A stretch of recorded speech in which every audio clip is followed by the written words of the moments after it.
20 yildan beri tadbirkorlik qilib kelayotgan bo'lsak, oldinlari ham knigalar chiqdi, yozib birtasini yozib birta chek urar edik.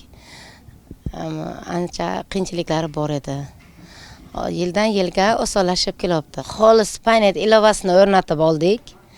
Bizga ancha yengillik bo'ldi.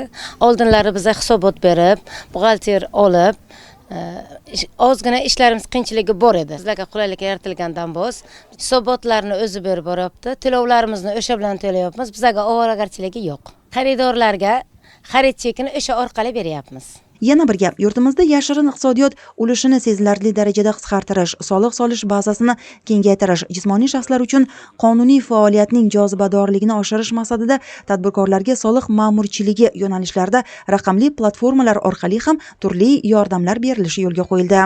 Yuqorida tadbirkorlar ta'kidlaganidek, ushbu raqamli platforma ular uchun ro'yxatdan o'tishdan tortib hisobot topshirishgacha bo'lgan barcha xizmatlarni qamrab olgan. Ushbu yo'nalishda viloyat soliq xizmati organlari xodimlari tadbirkorlarga yaqindan ko'makchi bo'lib, ularga davlat tomonidan berilayotgan yengilliklarni to'g'ri tushuntirgan holda yashirin iqtisodiyot ulushini sezilarli darajada qisqartirish hamda soliq solish bazasini kengaytirish choralarini ko'rmoqdalar.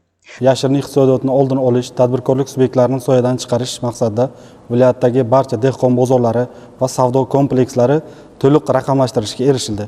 Buning natijasida yakka-tartibdagi tadbirkorlar hamda o'z-o'zini band qilgan fuqarolarning faoliyati qonuniylashtirildi.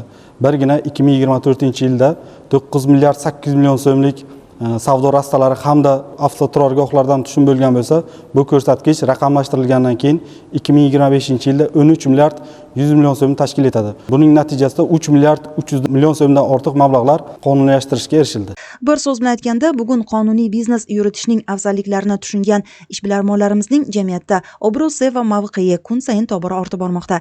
Zero qonuniy faoliyat yuritayotgan tadbirkorlarimiz uchun barcha yengilliklar yaratilgani hamda ularning huquqiy himoyasi ham mustahkamlab qo'yilgani ham fikrimizning yorqin isbotidir.